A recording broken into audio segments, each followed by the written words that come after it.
Hey guys, and welcome back to my channel. So sorry if there was a pause in between like me smiling and the video. I'm tired of ugly, what are they called? Thumbnails. I am on my goal list in January. I am going to try to learn how to have better content and all of that stuff. I don't want to invest in my channel until I see it kind of growing and seeing if this is going to be a thing.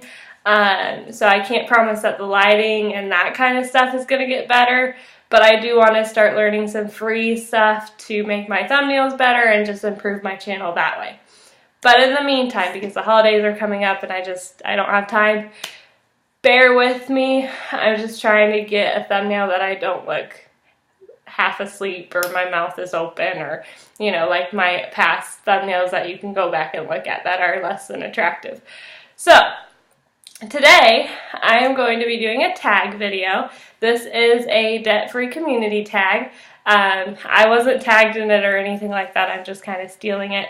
I am getting the questions from Go Budget Girl. She is one of the financial channels I watch. I really like her and her content. I kind of go in and out of phases of watching financial channels on YouTube. I was addicted to watching debt-free screams there for a little bit, and I just kind of go through phases. So, that being said, I figured I'd do the tag because I'm trying to make my content as diverse as possible. And so let's go. The first question is, how did you originally hear about Dave Ramsey and what was your initial thoughts on him? So I originally heard of Dave Ramsey back when I was probably a mid-teenager, preteen. My parents sent my sister and I, through the Dave Ramsey Financial Peace through a church. And we did the whole class even though we had no debt. I had no job. I had no money. But they still sent us through the class. So it was interesting because I had no idea what the real world was like at that point. I thought the first impression of him was he was arrogant and he was selling people common sense. And I couldn't believe this guy was making millions of dollars selling common sense to people. Little did I know that I would be one of those people that would actually be using his steps and using, his tools and things later in life. So fast forward to, I probably started doing his steps back in 2017. And I think he has some really good content, and I think he breaks it down very simple for people. And although I still think he has a little bit of arrogance, and I don't agree with everything, I'm not, my husband and I are not like Dave Ramsey followers to a T. I mean, I joke about being a child of Dave and all that good stuff, but in reality, like, we follow his steps especially when we were getting out of debt, but I wouldn't say we follow him 100% or anything like that. But I definitely think he is doing some really good, I cannot speak, sorry, it's been a long day. I do think he is helping people, and that's all that matters. So, the second question is, what is the craziest financial advice someone ever gave you that you had to shrug and laugh off? I don't know about crazy or strange financial advice. I would say, the only advice I've gotten is, I've heard the whole well, you'll just have student loan debt forever. It's not a big deal. Debt is good. Debt, can build credit, stuff like that. I wouldn't say I've had a crazy experience with financial advice. I would say the biggest would be about my husband and I keeping our finances separate, which I know there are differing opinions on that, but and I actually thought about it at first because he's such a saver. He was driving me crazy, but I wouldn't say that I've had a lot of crazy advice, just that, especially student loans, everyone was don't worry about paying your student loans off. You'll have them forever. They're not going anywhere. It doesn't matter. Just give the government your $10 a month or whatever and just leave it alone. That was, the advice I got, which a lot of people believe that. So, but we just decided to go a different route. So, let's see. What is the hardest place you had to give up shopping or eating at? I mean, fast food in general, I would say. I used to eat out at lunch pretty much every day. I would go through gas stations and get 32-ounce Cokes pretty much every day. So thank goodness my metabolism has been pretty high. Even though it is slowing down and I have to be more careful. But so I think fast food in general is my weak spot. Clothes, but not so much anymore. I used to have a problem with that. Makeup, but I've discussed that. It's really not a problem anymore. Food is definitely my biggest trigger, and fast food. Just, $10 here and there. If McDonald's dollar menu, it all adds up. It's crazy. I am going to be doing a video next week, I think, that I am going to go through our entire bank account, like our checking and my credit card, and I'm going to write down every single time that a card has been swept for food. And I am going to take that number and share it with you guys, and then that way we have something to go off of for my no eating out in 2020 to see if I make it and how much I will save. I'm very interested in that video, so if you are interested, stay tuned. So, let's see. Let's try to get through the last couple because I'm trying to keep these videos under 10 minutes. I like to talk. Alright. What baby step are you on, and how long have you been there? We are on baby step, well, we're kind of bouncing around baby steps. So we finished baby step 2.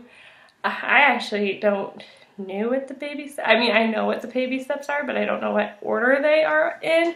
We are working on paying off the mortgage, but I know that that's not technically, I told you, we're not children of Dave. We kind of bounce around and do our own thing, but I'm trying to pull up this video is going to be longer than 10 minutes.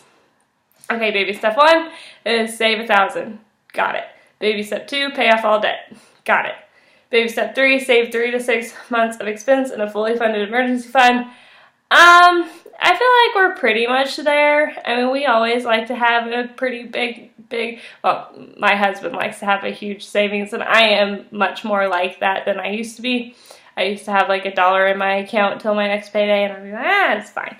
Now I freak out if it goes down by $50. So definitely changes. Baby step 4 is invest 15% of your household income in retirement. I think we're doing that. Jared, if you watch this, comment down below and say if we are doing that. I know we are investing, but I'm not quite sure what % of our income we're investing. Baby step 5 is save for your children's college fund. We have no children. We're not saving anything for our children's college fund yet. I'm sure when we have kids we will, but that is not happening till for 3 more years, 2 to 3 years. Baby step 6 is pay off your home early. So I guess we're like hybrid. We're still funding our savings, we're paying off our mortgage, and we're investing. So we're kind of all 3, I guess. And then step 7 is build wealth and give. Build wealth and give. So those are the baby steps. We are kind of doing a hybrid, I guess, if you want to say. We're probably more in step 6. But we'll have to go back and catch the kids' college fund step because we're not doing that I know of. Like I said, Jared, if you know something I don't, please feel free to leave it in the comments below. Last question. What is something you want to do when you are on baby step 7? Oh boy, this is a big goal of mine. We have a real estate we have a rental property, and we want to get more into real estate as we get older and invest in properties and everything. We have one now that we have a renter in, and we want to get more. And I would love to set up where we have a house and we take in a foster person child, not really a child because they'll be on the brink of getting kicked out of the foster program, and take them in and let them live in the house and give them the tools they need to transition into adulthood and help them with maybe pair with jobs and just let them live and get their lives kind of settled and not just go from, foster care, failed foster care to, the world, kind of be a buffer in between that. So that's my big goal, is just doing something like that. Obviously, I don't have all the kinks worked out or anything because this is years in the future, but it is something I'm pretty passionate about. I would like to try to stop the kids who do not have families, who do not have parents, going from the system to just getting thrown without any resources into the world and just hoping that they, swim. I want to be that buffer for those kids, for those teenagers. I know how hard it was when I was 18. I chose to leave and live an adult life, and it was extremely difficult, and I had a good family and a good support system, so I can't imagine going through that without it. It's just, it's crazy. So something on those lines. I would love to get a nonprofit up and running. I have some pretty big goals. I would love to hear your goals and what you would like to do when you are on baby step 7 or whatever step you're on. Please let me know. This tag was really fun. Like I said, I didn't get invited to do it. Obviously, I wasn't on YouTube when this tag was going around, but I will link Go Budget Girls channel down below so you can see it. That's who I got the questions from. She's an awesome creator here on YouTube. And if you have any requested videos or anything you would like to see, please leave them in the comments down below again, and hit that thumbs up button and subscribe.